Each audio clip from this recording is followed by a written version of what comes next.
people are going to say whatever they want on social media in person to like their friends, and it's basically on social media it gets like blown up because you can see everything that you want to see about yourself. At the end of the day, I feel like you just have to know like who you are as a person and just really look at yourself the way that you see yourself.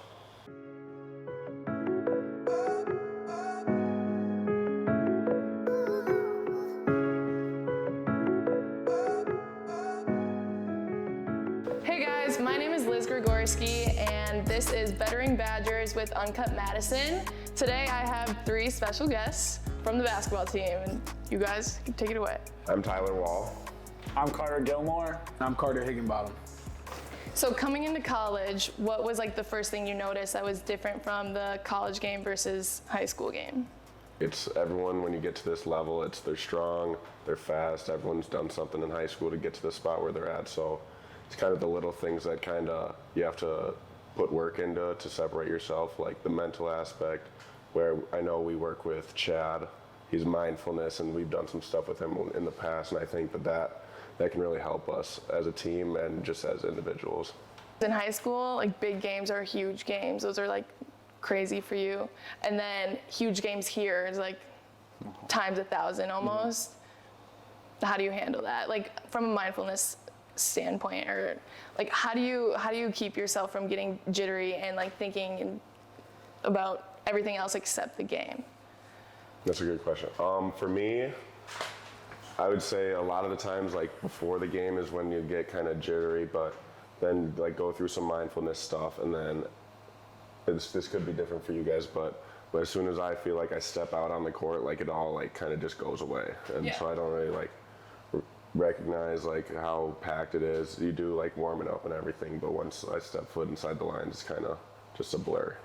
Once you get into the game, you know, you just rely on all the practice you've put in, and like knowing like you're here for a reason. Like coach believes in you to go out on the court and perform, and obviously you've shown enough to your teammates and your coaches in practice, and then once you get out there, it's just fall back on all the fundamentals and all the stuff you've worked on through the years, and that's what I think kind of goes along with Tyler. Once you step on the floor, you've practiced every shot that you're probably shooting a game hundreds and hundreds of times, and now it's just time to go out and do it in the game. So And for me, you know, you mentioned the jitters, like having like that type of stuff. I kind of, me personally, I kind of like that stuff because it's like energy that I kind of, you know, break down into like, you know, I'm like really jittery, and then like once it's game on, like it's game on. So it's like I kind of cultivate that energy into like a positive output, because like we all love the game, and like at the end of the day, it's just like basketball. We've been doing it since we were 5, 6, you know, for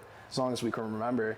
And yeah, it's like once those jitters hit and you just start going and get in a groove, then everything, doesn't matter how many fans it is, like that all becomes, you know, like you don't even notice it.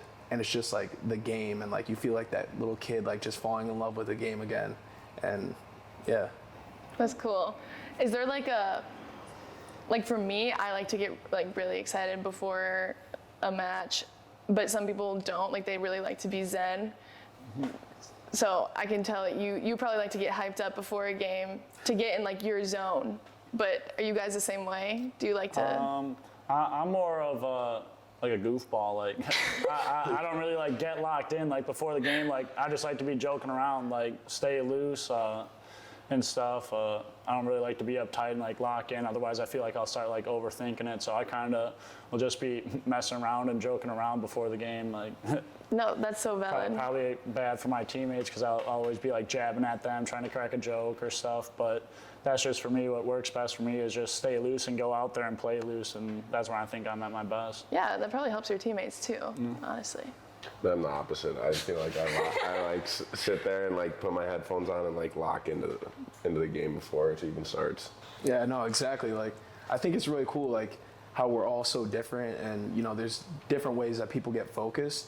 But you know, as soon as that ball, you know, goes in the air, like everyone is focused, everyone's locked in, and so like it just goes to show like it really doesn't matter like how people, you know, lock in before a game. Like everyone's different, like we were just been saying, and but I think what matters is that when the ball goes up, that everyone's on the same page, and that's how it is most of the time. So with all your following on social media and having such a big audience, there's obviously going to be some social media comments that you may or may not read. I guess my question is, does that affect you, or how do you use mindfulness to kind of steer away from that stuff? I think it can be like a really bad thing or a really good thing. It really depends on how you like look at it. So people are gonna say whatever they want on social media, in person to like their friends, and it's basically on social media it gets like blown up because you can see everything that you want to see about yourself. I can look Carter's name up, and at the end of the day, I feel like you just have to know like who you are as a person, and just really look at yourself the way that you see yourself.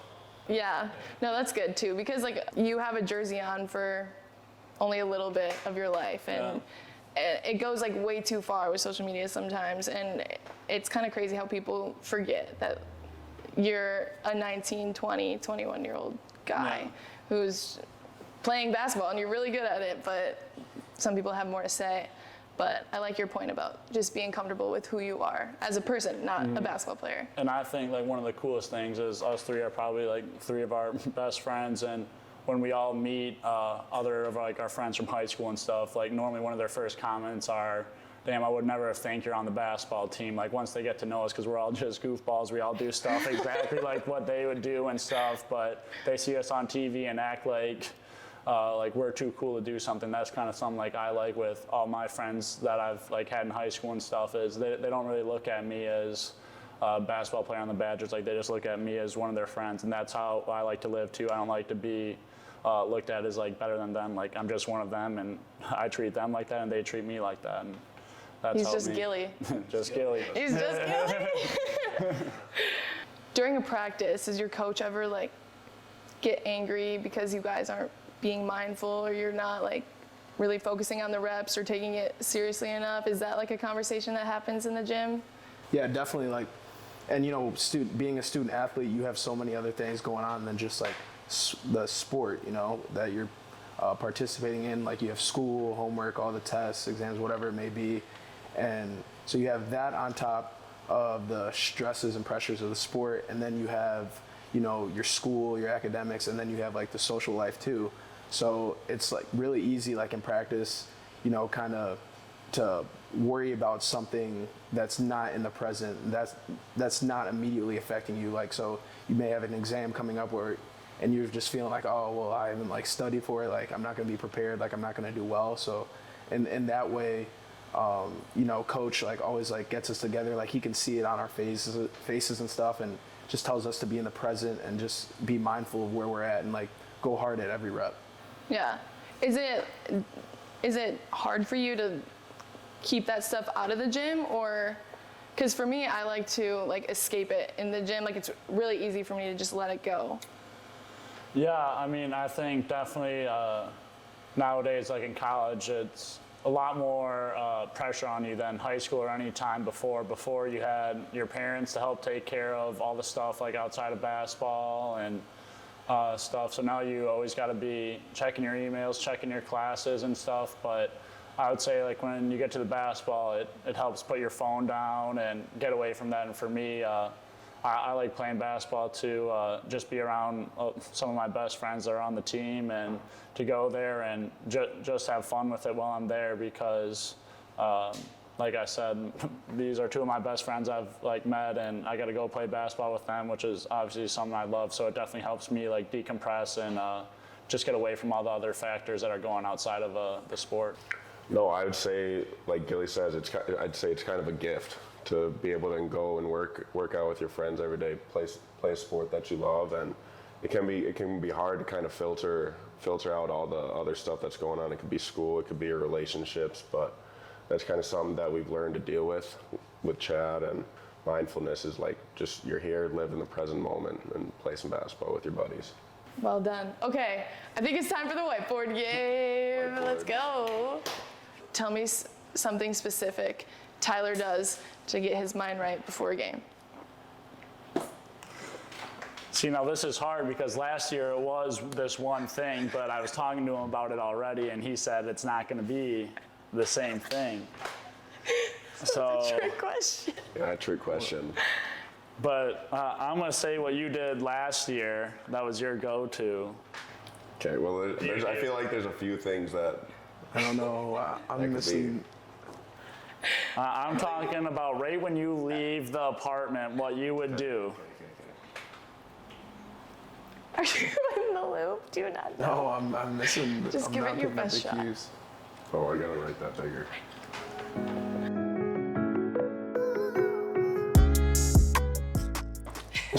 So the first thing T-Wall does is he plugs up to his music. And I'm getting a little more specific. Puts in his AirPods and listens to The Weeknd. And both of them are right. I listen to music, specifically The Weeknd. Okay. Ready for the next question? Yeah. If Carter Higginbottom is struggling during like a practice or a game, what does he need from you guys as teammates? What does he like to hear? Or what should you do? You know? Well, Bugs doesn't ever struggle in practice. He never struggles. Bugs doesn't even know. Yeah, that's it.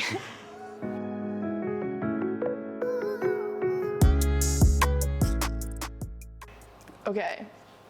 Should we start from Tyler this time? Yeah, I can start first. Okay. If Carter is struggling in practice, I would say crack a joke. I would say I'm gonna come over here and give him a good old Gilly bug. Yeah, I mean, I feel like both of them are pretty right. I said encouragement. I was trying to be a little more, professional, but jokes, like all that stuff, that's all positive encouragement. So I love that stuff. Yeah, they're right. Okay, this is gonna be like a question for all of you guys to answer about each other and yourself, okay? All right. So for number one, we're gonna put Tyler's answer. For 2, we're gonna put Gilly's answer. And for 3, we're gonna put Carter's answer, okay? All right. Okay, if you had to listen to one song before a game, what are you playing? And so I have to pick what Tyler would pick, what I would pick, and pick what. Yep. Dang.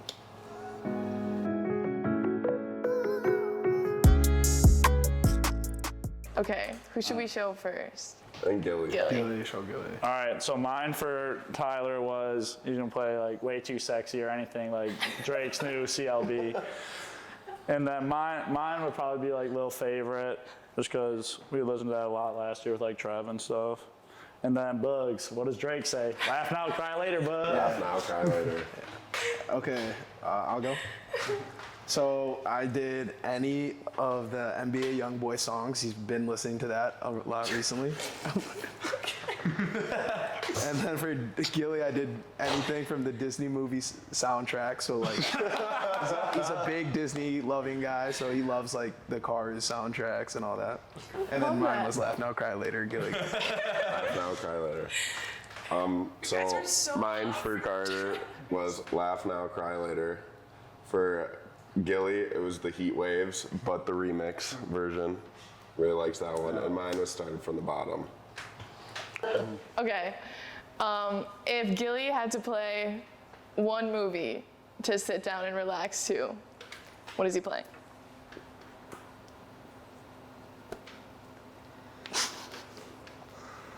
All right. Should we just do a one flip? I think we'll all be on the same page. I hope you are. Okay, ready, 3, set, 2. go.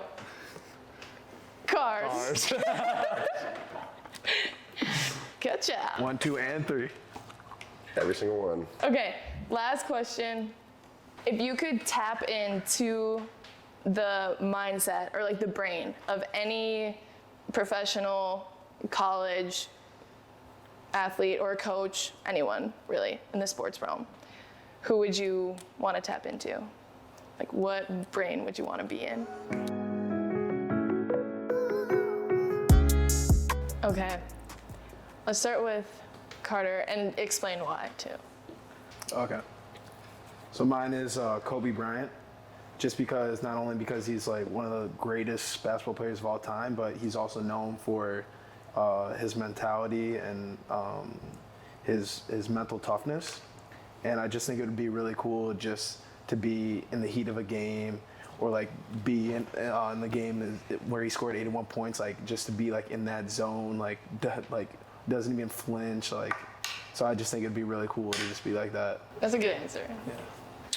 So for mine, I went with Boban, who is like a 7-foot like goofball, and that's just kind of who I want to tap in. Well, like if I really was like only basketball, I'd pick Kobe because it's like super serious. But I would love to just see like how he's like 20, 30 some years old and just still cracking jokes and always making other people laugh. And so I'd probably tap into Boban. Mine was Michael Jordan. Kind of the same thing as what Carter said. He's known as like one of the best basketball players ever, and he's known for like being so competitive. And like everyone saw The Last Dance, like he comes up with like these little things in his mind. I just think that would be a cool thing to like watch happen. Just come up with these little, I don't know, enemies, and then just trying to beat everyone. No, I like that. Those are good answers. Okay.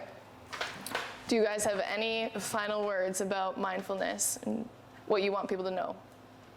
With social media nowadays, it's easy to either get too high when you're getting praise or get too low when people are hating on you. But I would say stay true to yourself, and yeah. I would say everyone goes through ups and downs in life. You're not the only one, so don't ever be afraid to ask for help or anything you need. Everyone goes through stuff in life, and just know that tomorrow's a new day, and you got to attack each day with the right mentality and get your life on the right track, and that's all that matters. At the end of the day, we're all human beings, and we're all going to make mistakes, and we're all going to have our highs and lows, but the most important thing to do is be in the present, live in the present, and work hard every day. Thank you guys so much for coming and talking about all this stuff and making it fun and entertaining. Thanks for having us. And It was a blast. yep. Go Badgers. Pleasure to be here. Go Badgers.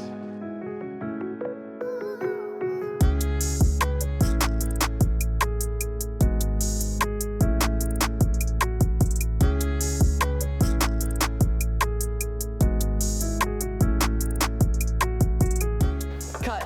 Boom! Good job! Thank you. Yes, thank you.